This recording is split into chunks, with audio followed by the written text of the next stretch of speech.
యఃకర్తా జగతాం భర్తా సంహర్తా మహసాం నిధిః ప్రణమామి తమాదిత్యం బహిరంతస్తమోపహం. యఃకర్త జగతి యందున్నటువంటి జీవరాశులన్నిటికీ కర్త, జగతాం భర్త అంతటినీ కూడా పోషించేటువంటి వాడు. యఃకర్త జగతాం భర్త సంహర్త అందరినీ ఇబ్బంది లేకుండా సంరక్షణ చేసేటువంటి వాడు. యఃకర్త జగతాం భర్త సంహర్త మహసాం నిధివి అందరూ బతకటానికి తగినటువంటి యొక్క అవసరమైనటువంటి ప్రతి వస్తువుని కూడా తరుగు లేకుండా అందరికీ అందించేటువంటి వాడు.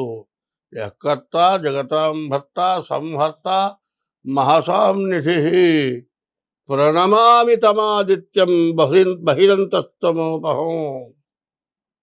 భూమి ఆకాశము రెండిట్లో భూదేవత లక్ష్మి అయితే పైనున్నటువంటి భగవానుడు సూర్య భగవానుడు.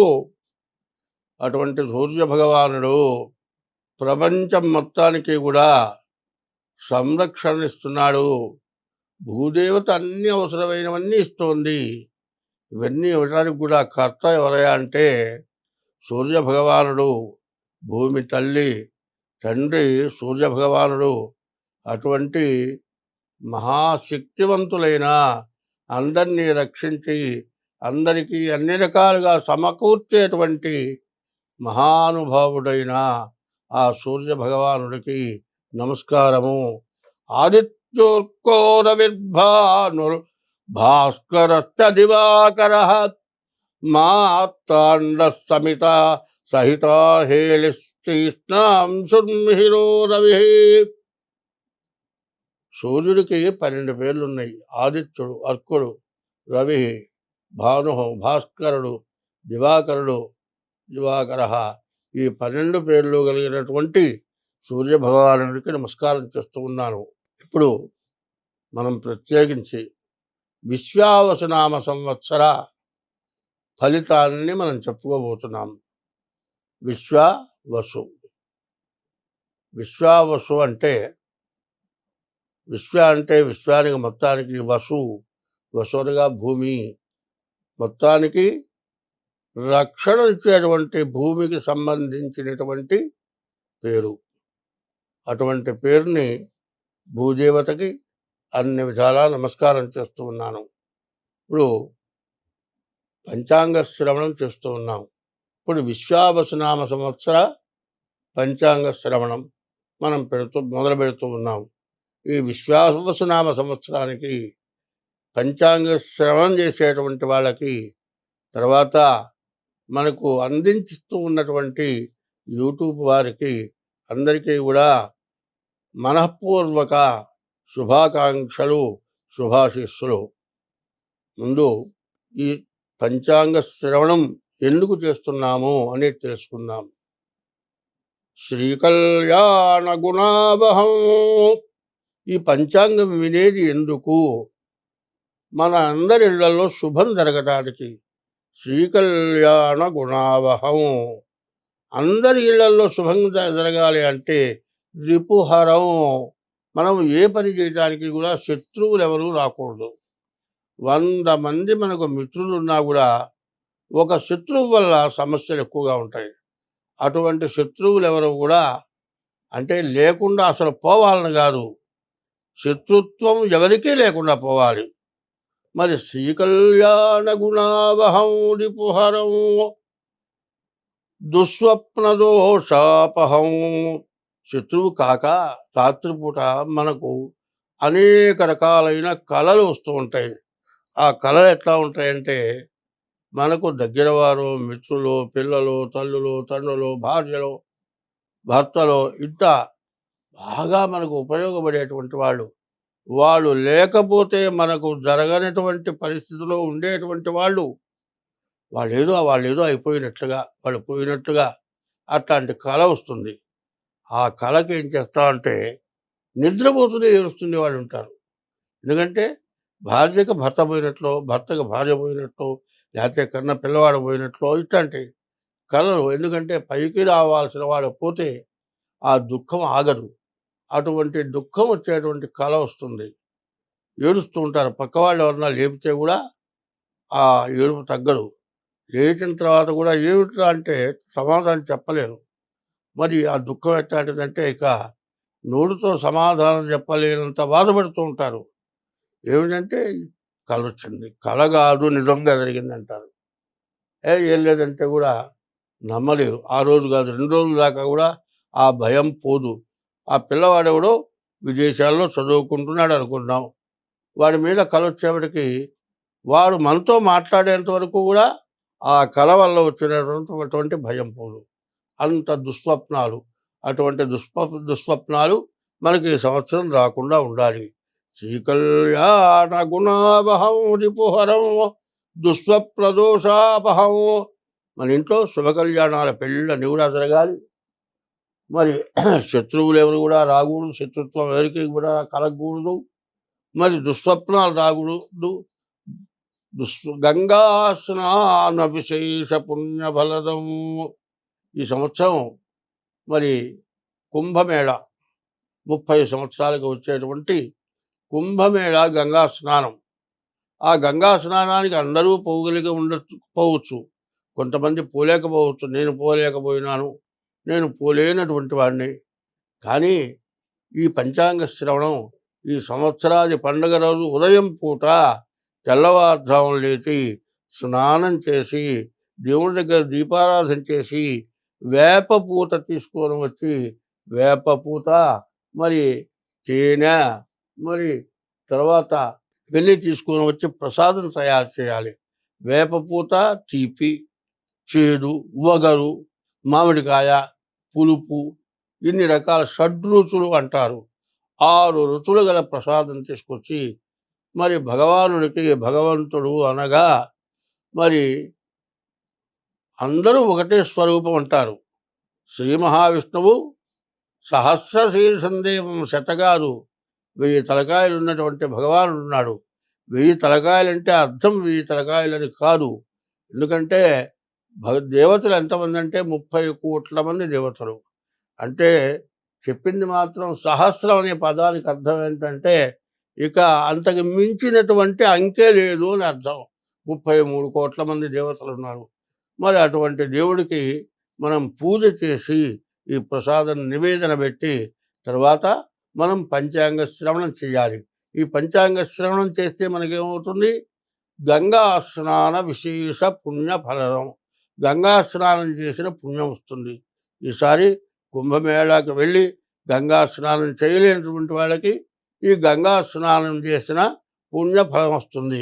గంగా స్నాన విశేష పుణ్యఫలం గోదాన తుల్యంద్రుణం. దూడతో కూడినటువంటి ఆవుని దానం చేసిన ఫలితం వస్తుంది. గోదాన తుల్యంద్రుణం ఆయుర్వర్ధనముత్తమం.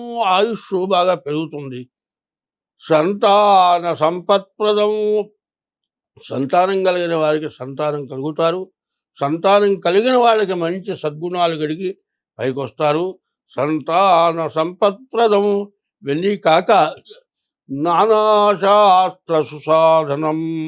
అనేక రకాల శాస్త్రాలు మరి అన్నీ తేలిగ్గా చదివి తెలుసుకున్నటువంటి ఫలితం వస్తుందట. ఒక్క శాస్త్రం చదువుకొని తెలుసుకోవడం అంటే జీవితం చాలదు. ఎన్నో శాస్త్రాలు చదివిన పుణ్యం ఈ పంచాంగ శ్రవణం చేస్తే వస్తుంది. నానాశాస్త్ర సుసాధనం సముచితం పంచాంగమాకర్ణ్యతాం.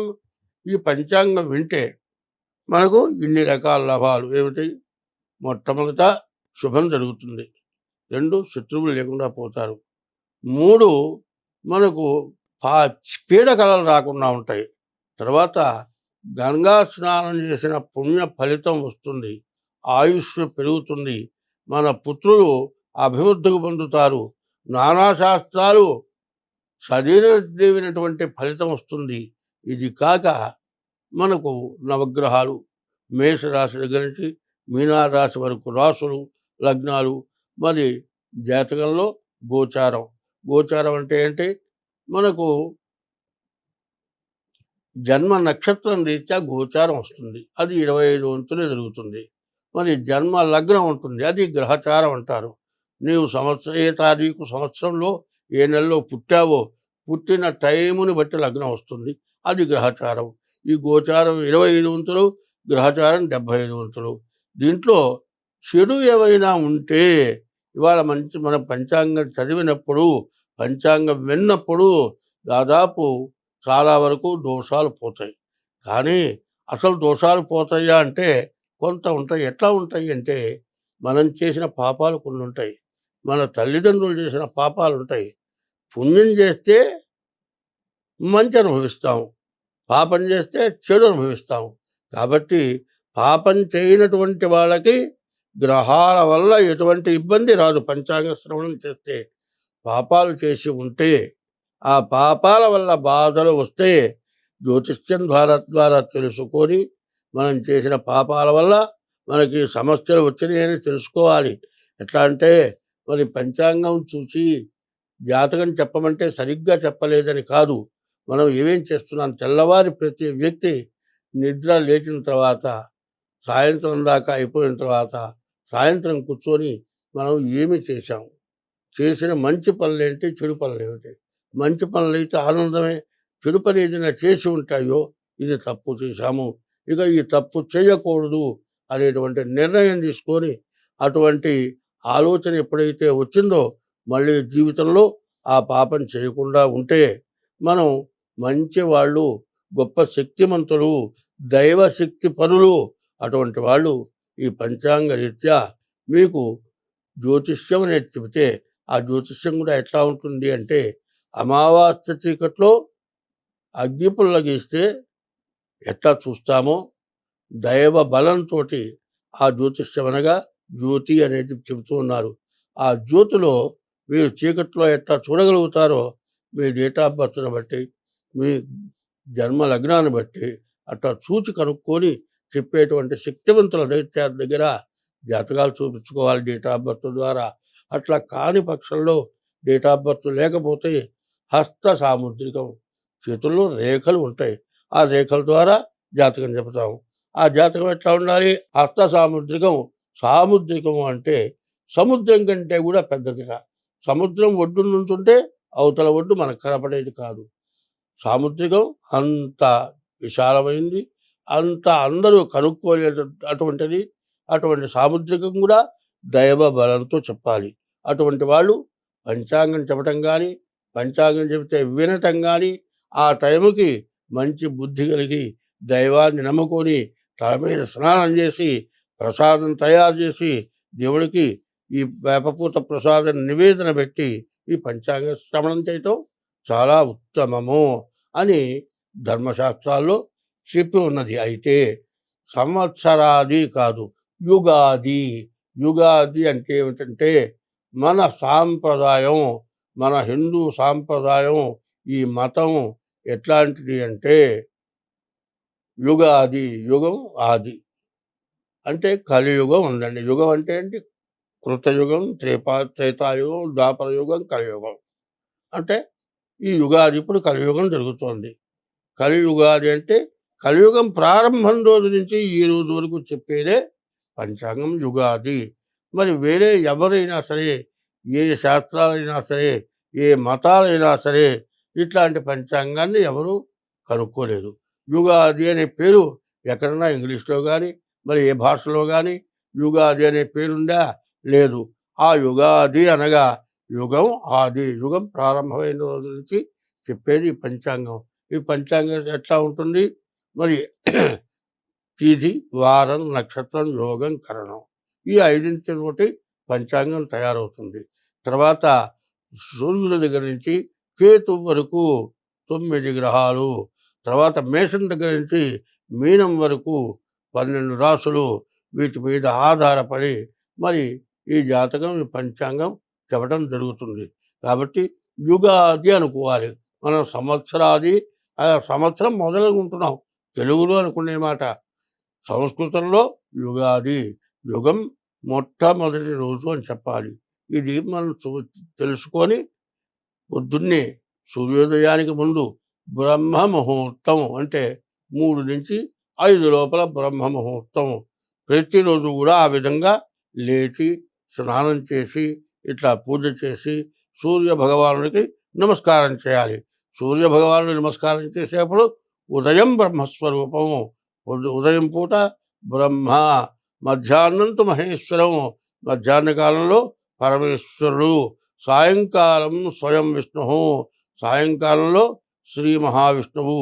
కాబట్టి 3 వేళలా త్రికాలం వహా దివాకరం, 3 వేళలా కూడా సూర్యభగవానుడు బ్రహ్మ విష్ణు మహేశ్వర స్వరూపం.